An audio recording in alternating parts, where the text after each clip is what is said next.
Hello friends, welcome in star study. Friends, आज के इस वीडियो में हम हिंदी का सीटेट का प्रैक्टिस सेट सॉल्व करेंगे, तो जो कि आगे आपके एग्ज़ाम के लिए बहुत ही इंपॉर्टेंट होने वाला है। और इससे पहले और भी प्रैक्टिस सेट चैनल पर अपलोड हो चुके हैं, अगर आप लोगों ने नहीं देखे हैं तो जाकर के उन वीडियोज़ को देख लें ताकि आपको उससे बहुत ज़्यादा हेल्प मिलेगी। तो चलिए बिना टाइम वेस्ट किए इस वीडियो को स्टार्ट करते हैं। यहाँ देखते हैं सबसे पहले यहाँ क्या दिया गया है।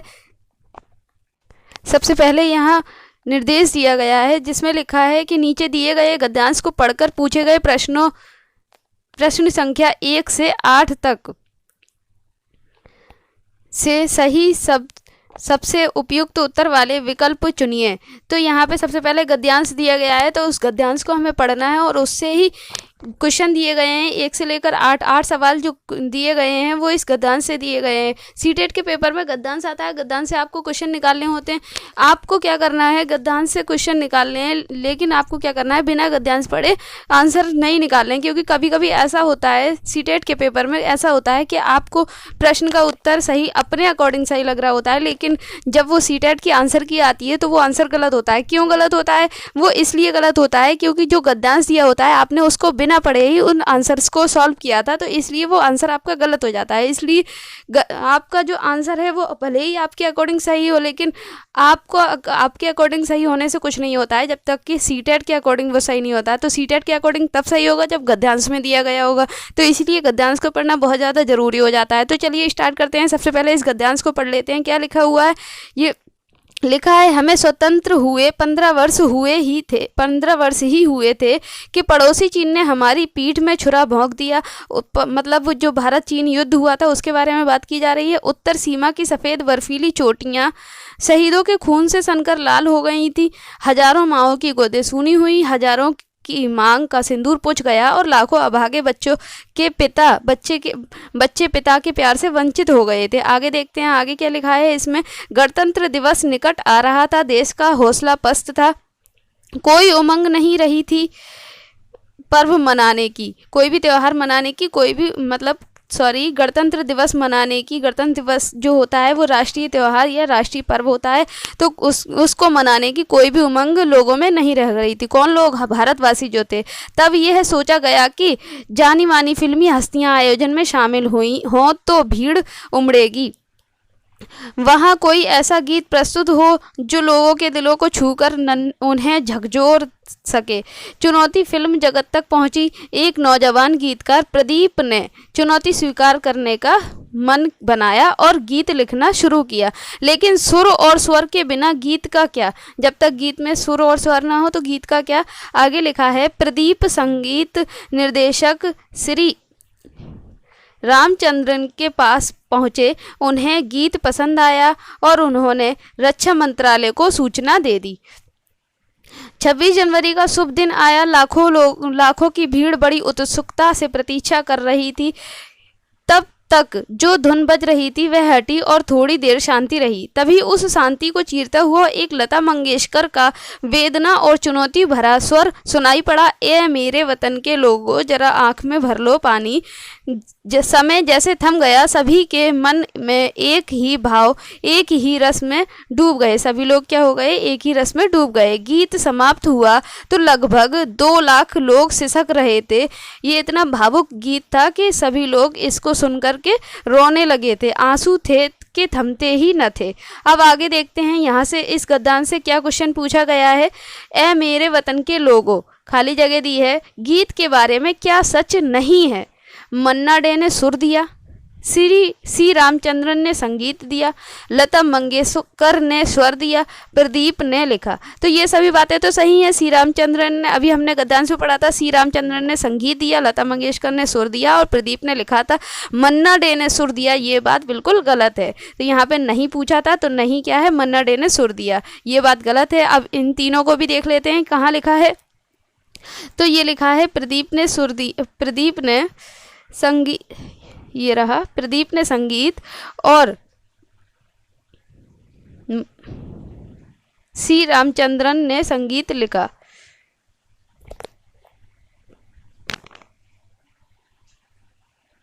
और लता मंगेशकर जी ने इस गीत को गाया। तो यहाँ पर ऑप्शन नंबर ए बिल्कुल सही है अकॉर्डिंग टू इसके, ये ऑप्शन बिल्कुल ठीक है और बाकी सारी बातें सच हैं, ये बात सच नहीं है।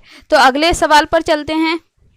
अगला सवाल यहाँ पर है, भारत में 26 जनवरी का पर्व मनाने की उमंग न रहने का क्या कारण था? सैनिकों द्वारा मार्च पास्ट से इनकार, या रक्षा मंत्रालय की अनिच्छा, चीन का दबाव, या हजारों युवकों का शहीद होना। तो लोगों में गणतंत्र दिवस को मनाने की उत्सुकता बिल्कुल खत्म हो गई थी। किसके कारण? जो भारत चीन युद्ध हुआ था उसमें जो हजारों युवक शहीद हुए थे, इसके कारण लोगों में गणतंत्र दिवस को मनाने की जो उमंग थी बिल्कुल ही खत्म हो चुकी थी। तो यहाँ पर ऑप्शन नंबर डी बिल्कुल ठीक हो जाएगा, हजारों युवकों का शहीद होना। यहाँ सवाल दिया गया है, रक्षा मंत्रालय को क्या सूचना दी गई होगी?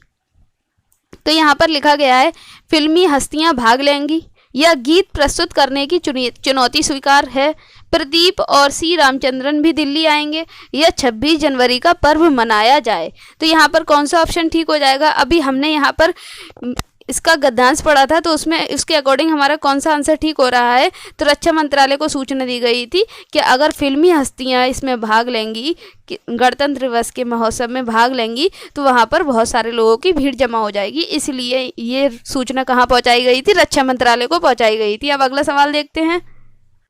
अगला सवाल है यहाँ पर, जानी मानी हस्तियों को बुलाने का निर्णय लिया गया, क्यों लिया गया? भीड़ जुटाने के लिए, लता मंगेशकर का गीत सुनने के लिए, शहीदों को श्रद्धांजलि देने के लिए, या गणतंत्र दिवस मनाने के लिए? तो वैसे अगर आप बिना गद्यांश पढ़े इसका आंसर लगाते तो क्या लगाते? जानी मानी फिल्मियों हस्तियों को क्यों बुलाया गया था? शहीदों को श्रद्धांजलि देने के लिए। लेकिन जब तक आप गद्यांश पढ़ेंगे तो ये आंसर आपका, गद्यांश नहीं पढ़ेंगे तो ये आंसर आपका बिल्कुल गलत हो जाएगा, क्योंकि जानी मानी हस्तियों को क्यों बुलाया गया था? वहां पर भीड़ जुटाने के लिए, गणतंत्र दिवस के उत्सव में भीड़ जुटाने के लिए जानी मानी फिल्मी हस्तियों को बुलाया गया था। ऑप्शन नंबर ए यहाँ पर बिल्कुल ठीक हो जाएगा।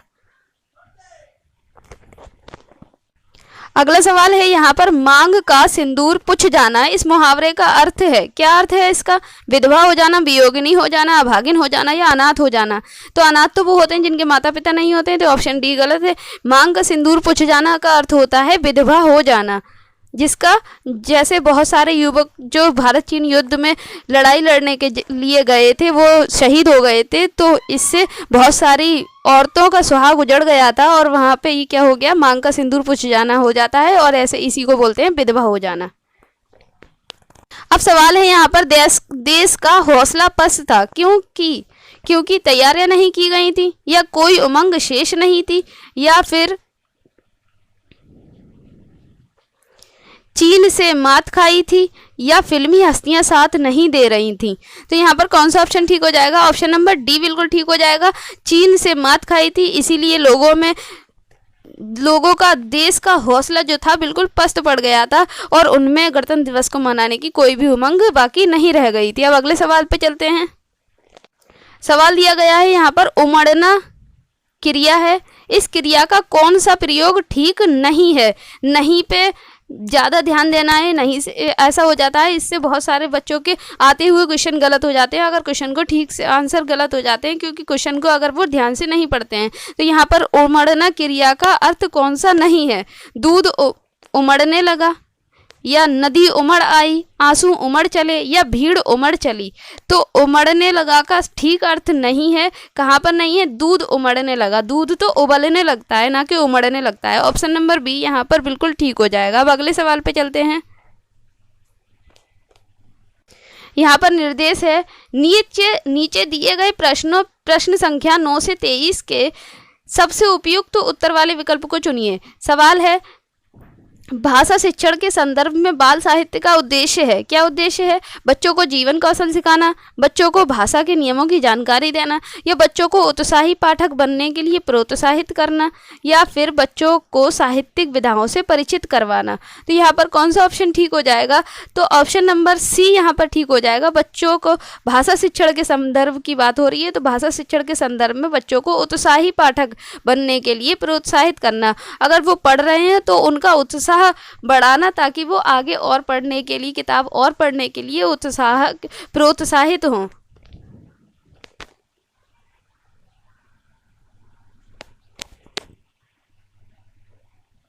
अब सवाल दिया गया है यहाँ पर, संदर्भ में व्याकरण का शैक्षिक निहितार्थ है। व्याकरण का संदर्भ पाठ्य पुस्तक में ही होता है। व्याकरण पाठ के संदर्भ में सिखाया जाता है। पाठ के संदर्भ में व्याकरण जानना जरूरी नहीं है। यह व्याकरण और संदर्भ दोनों अलग अलग चीजें हैं। संदर्भ और व्याकरण दोनों के लिए कौन सा ऑप्शन ठीक हो जाएगा यहाँ पर? तो यहाँ पर कौन सा ऑप्शन ठीक होगा? ऑप्शन नंबर बी बिल्कुल ठीक हो जाएगा। व्याकरण पाठ के संदर्भ में सिखाया जाता है। क्यों सिखाया जाता है? पाठ के संदर्भ में व्याकरण सिखाया जाता है। व्याकरण जो जैसे कि एक वचन, बहुवचन और संज्ञा, सर्वनाम और बहुत सारी चीजें इसमें आ जाती हैं व्याकरण के अंतर्गत। अगर आपने पढ़ी है तो आपको तो पता होगा बिल्कुल। अब सवाल है यहाँ पर, बच्चों को कहानी सुनाने की उपयोगिता सिद्ध होती है कब? कहानी कहने के तरीके द्वारा, या कहानी में गुथे हुए नैतिक मूल्यों के आधार पर, कहानी से मिलने वाली ज्ञान विज्ञान की जानकारी द्वारा, या कहानी से मिलने वाली सीख के द्वारा। बच्चों को अगर कहानी सुनाई जाती है तो वो कब उपयोगी सिद्ध होती है? जब बच्चों को उस कहानी से कोई सीख मिलती है। तो यहाँ पर ऑप्शन नंबर डी बिल्कुल ठीक हो जाएगा। जब बच्चों को कहानी से कोई सीख मिलती है तो वह कहानी सुनाना उपयोगी सिद्ध हो जाता है। ऑप्शन नंबर डी बिल्कुल ठीक है। अब अगले सवाल पे चलते हैं। यहाँ पर सवाल दिया गया है, अवलोकन को आकलन का भाग तभी कहा जा सकता है जब अवलोकन प्रतिदिन प्रत्येक बच्चे का किया जा रहा हो, लड़के लड़कियों का अलग अलग किया जा रहा हो, अनिवार्यता औपचारिक रूप से किया जा रहा हो, या नियमित रूप से किया जा रहा हो। अवलोकन को आकलन का भाग कब कहा जा सकता है? तो अवलोकन को आकलन का भाग तब कहा जा सकता है जब अवलोकन प्रतिदिन प्रत्येक बच्चे का किया जा रहा हो और उससे ये पता चल रहा हो बच्चे कहाँ कहाँ गलती कर रहे हैं और उनमें कहाँ कहाँ सुधार करना है, उनको कहाँ कहाँ क्या क्या बताने की ज़रूरत है। तो इसीलिए अवलोकन को आकलन का भाग कहा जाता है। ऑप्शन नंबर ए यहाँ पर ठीक हो जाएगा। प्रतिदिन प्रत्येक बच्चे का अगर किया जा रहा हो तो अवलोकन आकलन का ही भाग है। अब यहाँ पर सवाल दिया गया है, सुरभि किसी भी ऐसे शब्द विशेष को बोलने में कठिनाई अनुभव करती है जिसमें 2 से अधिक बार ता की आवृत्ति हुई हो। आप उससे या उसे क्या कहेंगे? ऐसे शब्दों को विकल्प ढूंढ कर देंगी, या ऐसे शब्दों को बार बार सुनने के लिए कहेंगी, बोलते समय इस ओर ध्यान न देने के लिए कहेंगी, या ता वाले शब्दों को बार बार उच्चारण करवाएंगी। तो यहाँ पर कौन सा ऑप्शन ठीक होगा? सुरभि एक बच्ची है जो कि ता को बोलने में कठिनाई का अनुभव करती है, तो आपको क्या करना होगा? विकल्प ढूंढ कर देने से क्या होगा? या ऐसे शब्दों को बार बार सुनने के लिए कहेंगी। सुनने से क्या होगा? यहाँ सुनने लिखा है, सुनने से क्या होगा? बोलने की बात होती तो कह सकते थे। बोलते समय इस ओर ध्यान न देने को कहेंगे, ध्यान देने को कहा जाएगा या ध्यान न देने को कहा जाएगा। तो इसी तरह ये ऑप्शन तीनों गलत हो जाते हैं। ऑप्शन नंबर डी यहाँ पर ठीक हो जाता है। ता वाले शब्दों का बार बार उच्चारण करवाएंगी, उनसे ता वाले शब्द बार बार बुलवाएंगी, तो वह इस चीज को बोलने में कठिनाई का जो अनुभव हो रहा है उससे उसकी कमी दूर होगी और वो इस अक्षर को बार बार सही से बोल सकती है। अगला सवाल है यहाँ पर, प्राथमिक स्तर पर भाषा का आकलन करने में सर्वाधिक सहायक क्या है? पोर्टफोलियो या नाटक का मंचन, वीडियोग्राफी या लिखित परीक्षा? आकलन करने में सबसे ज़्यादा उपयोगी क्या हो सकता है? तो आकलन करने में सबसे ज़्यादा उपयोगी हो सकता है वीडियोग्राफी, सबसे ज़्यादा सहायक हो सकती है वीडियोग्राफी। तो यहाँ पर ऑप्शन नंबर सी बिल्कुल ठीक हो जाता है। अब सवाल है यहाँ पर, यदि तुम्हें डलिया भरकर, किसी बच्चे से बोला जाए यदि तुम्हें डलिया भरकर आम दे दिए जाएं तो तुम क्या करोगी? इस प्रश्न का उद्देश्य क्या है?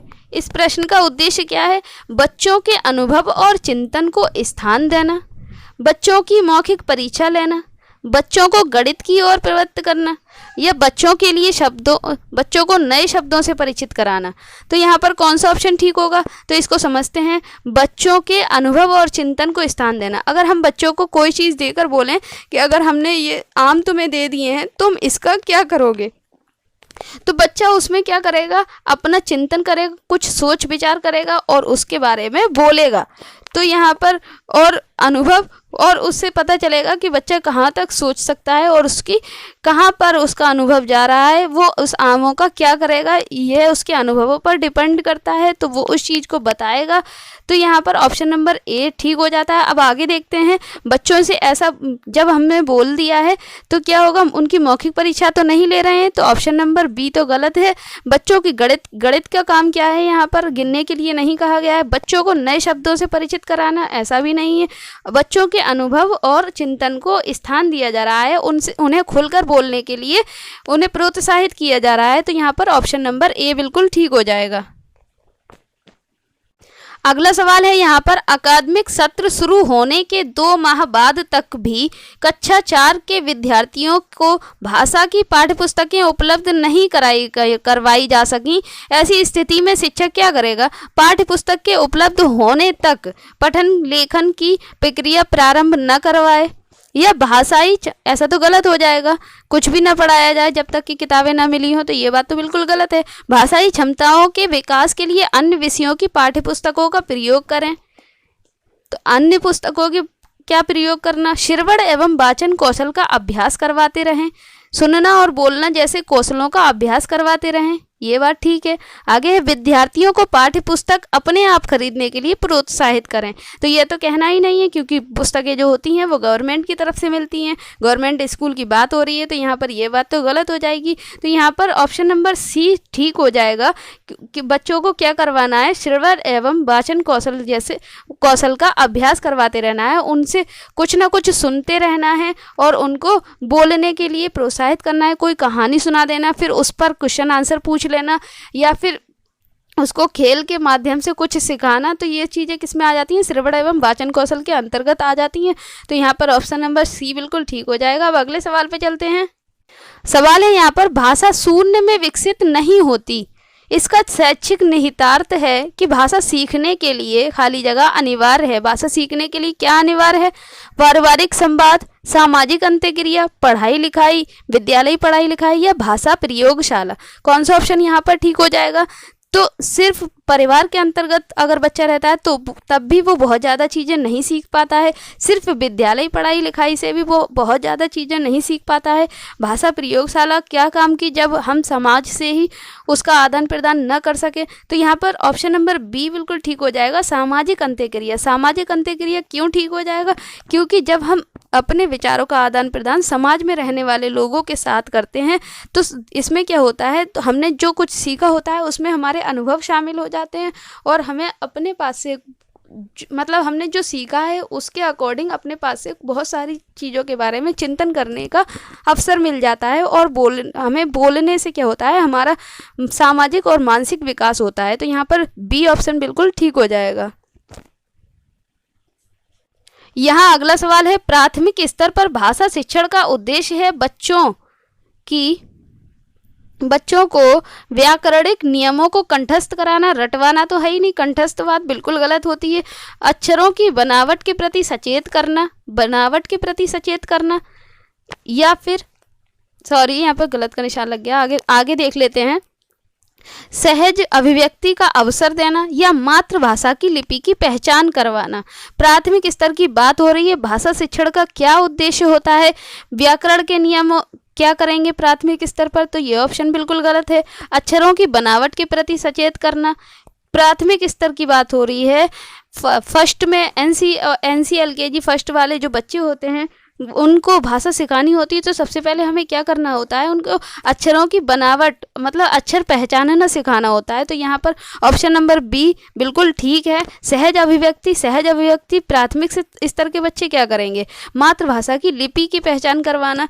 तो मातृभाषा ही नहीं, सिर्फ विद्यालयी भाषा का भी यहाँ पर रोल होता है। तो यहाँ पर ऑप्शन नंबर बी बिल्कुल ठीक हो जाएगा। पहले बच्चों को क्या सिखाया जाता है? अक्षरों की बनावट सिखाई जाती है ताकि वो पहचान सकें कि का से कबूतर होता है और ये क्या है, ये का है। खा से खरगोश होता है तो और ये क्या है, तो ये खा है। खा इस प्रकार बनाया जाता है। तो ऑप्शन नंबर बी यहाँ पर बिल्कुल ठीक है।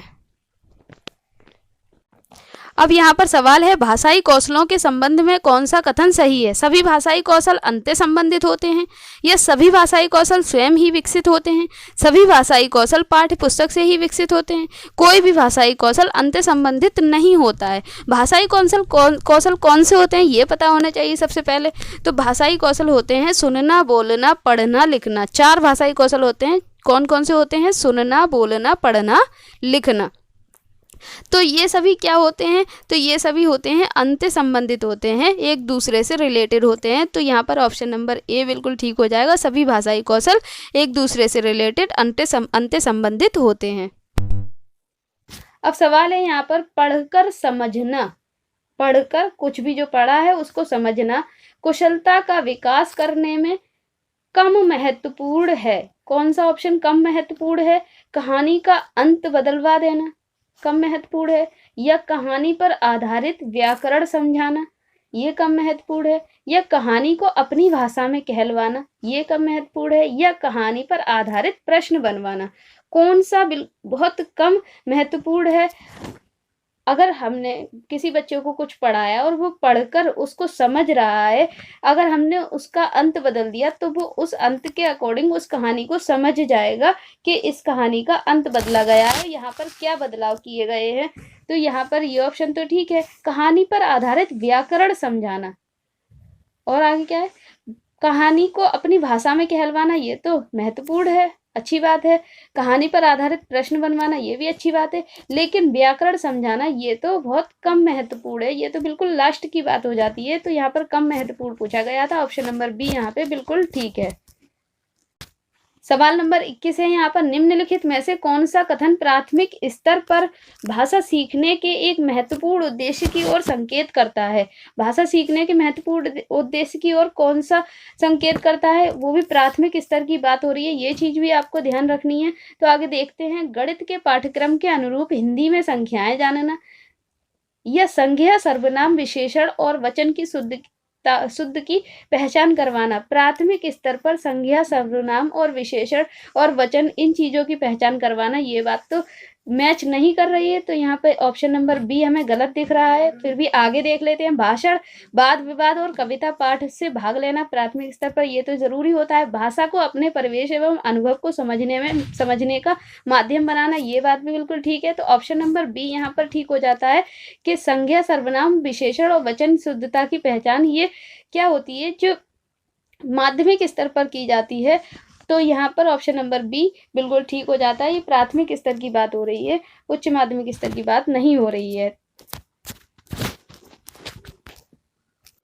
अब अगला सवाल है यहाँ पर, भाषा सीखने में शब्दकोश का बहुत महत्व होता है। निम्नलिखित में से शब्दकोश का सबसे कम महत्वपूर्ण पूछ रहा है। सबसे कम महत्वपूर्ण उपयोग कौन सा होगा? अक्षरों, वर्णों का क्रम जानना, या किसी शब्द का अर्थ जानना, किसी शब्द का समानार्थी अर्थ शब्द जानना, या किसी शब्द का सही वर्तनी जानना। तो यहाँ पर कौन सा ऑप्शन ठीक हो जाएगा? इस प्रश्न का आंसर जानने के लिए सबसे पहले हमें ये पता होना चाहिए कि शब्दकोश क्या होता है। तो शब्दकोश वो होता है जिससे शब्दों के अर्थ हमें पता चलते हैं। जैसे कि कोई शब्द है कि जल क्या होता है, तो बच्चों को इसको अपनी भाषा में बताना होता है। तो जल माने क्या होता है? पानी होता है। तो यहाँ पर क्या हो जाता है? शब्द का अर्थ जानना भी हो जाएगा, और शब्द का समानार्थी शब्द जानना भी हो जाएगा, और शब्द की सही वर्तनी भी ऑप्शन ठीक हो जाएगा। यहाँ पर सबसे कम महत्वपूर्ण पूछा गया था अक्षरों और वर्णों का क्रम जानना, यहाँ पर ऑप्शन नंबर ए बिल्कुल ठीक हो जाएगा। ये बहुत ज़्यादा शब्दकोश के अकॉर्डिंग बहुत ज़्यादा जरूरी नहीं होता है। अब अगला सवाल है यहाँ पर, जब बच्चे भाषा से भिन्न मतलब अलग कोई विषय पढ़ते हैं तो वे क्या करते हैं? साथ साथ भाषा भी सीखते हैं, या साथ साथ परीक्षा की तैयारी भी करते हैं, केवल अवधारणा बना पाते हैं, या केवल विषय ही पढ़ते हैं? कौन सा ऑप्शन यहाँ पर ठीक हो जाएगा? केवल अवधारणा नहीं बनाते, केवल विषय ही नहीं पढ़ते। जब वो बच्चे भाषा से भिन्न कोई विषय पढ़ते हैं तो साथ साथ भाषा भी सीखते हैं। जैसे कि अगर विज्ञान पढ़ा दी जाए उनको, तो विज्ञान के साथ साथ वो उसमें हिंदी भी अपना सीख सकते हैं, और हिंदी के शब्दों का ज्ञान भी उनको हो सकता है। तो यहाँ पर क्या हो जाता है? बच्चे अन्य विषयों के साथ साथ भाषा भी सीखते हैं। तो यहाँ पर ऑप्शन नंबर ए बिल्कुल ठीक है। अब देखते हैं आगे और सवाल क्या हैं। इस पेपर में एक और गद्यांश आ गया है जिसमें 24 से लेकर 30 तक प्रश्न दिए गए हैं। इनको आपको सॉल्व करना है, लेकिन गद्यांश पढ़कर सॉल्व करना है, ना कि अपने अकॉर्डिंग सॉल्व करना है। अगर अपने अकॉर्डिंग इनके आंसर्स दे दिए, अगर आपने देख लिया बरसात से क्वेश्चन आए और उनके आंसर अपने अकॉर्डिंग दे दिए, तो ये बिल्कुल गलत हो जाएंगे और आपके आंसर की बिल्कुल गलत हो जाएगी। तो यहाँ पर पहले गद्यांश को पढ़ लेना है। तो शुरू करते हैं। देखो इसमें लिखा है, बारिश के लिहाज से वह साल ठन ठन गोपाल था, खेतों में जैसे तैसे धान रोप दिया गया था, लेकिन तेज धूप ने उसे झुलसा डाला था। सावन सिर पर था और बादल लापता कि तभी एक उमसती हुई रात में बिजली कड़कने से नींद खुली। थोड़ी देर में झींसियां पड़ने लगीं। चारपाइयां आंगन से उठाकर भीतर कर ली गईं, लेकिन हवा गुम थी और गर्मी ज्यों की त्यों, लिहाजा वह रात रत जगे, आगे क्या लिखा है, रत जगे में ही गई, मतलब रात भर जगते रहे। सुबह हुई तो लोग धान बच जाने को लेकर ऊपर वाले का शुक्रिया अदा करते देखे। बरसात रात वाली रफ्तार से ही जारी थी, न उससे धीमी थी न तेज। आसमान समतल और तकरीबन सफ़ेद था। बादल बीच बीच में जरा गुर्रा कर खामोश हो रहे थे। आगे क्या है, स्कूल का टाइम हुआ तो हम जैसे ढीले ढालों ने एक तरफा तौर पर रेनी डे मनाने का फैसला किया, जबकि पढ़ाकुओं ने अपना बस्ता लादा और सुपरिचित रास्ते पर बढ़ चले। थके हारे पढ़वैये शाम को लौटे तो उनकी हालत कटे खेत में पानी भरने पर भागे चूहों जैसी थी। बारिश से बुरी तरह ऊब कर हम सोए, इस उम्मीद में कि कल नीला आसमान देखने को मिलेगा। यहाँ पे की लिखा है कि कल नीला आसमान देखने को मिलेगा। आप सवाल देखते हैं। सवाल यहाँ पर पहला सवाल दिया गया है कि बारिश के लिहाज से वह साल ठन ठन गोपाल था। इस वाक्य का अर्थ क्या है? वह बहुत बारिश हुई, या अकाल के कारण पैसा नहीं था, पढ़ाई नहीं कर पाए थे, या बारिश नहीं हुई थी। तो कौन सा ऑप्शन यहाँ पर ठीक हो जाएगा? बारिश के लिहाज से वह साल ठन ठन गोपाल था, मतलब उस साल बिल्कुल भी बारिश नहीं हुई थी। ऑप्शन नंबर डी यहाँ पर बिल्कुल ठीक हो जाएगा। अगला सवाल है यहाँ पर, सावन सिर पर था, इस कथन का आशय है। क्या आशय है? सावन सिर पर था का मतलब क्या होता है? दूर था, आने वाला था, आ चुका था, या सूखा था। तो यहाँ पर ऑप्शन नंबर बी बिल्कुल ठीक हो जाएगा। सावन सिर पर था, सॉरी, ऑप्शन नंबर सी यहाँ पर बिल्कुल ठीक हो जाएगा। सावन सिर पर था मतलब सावन आ चुका था।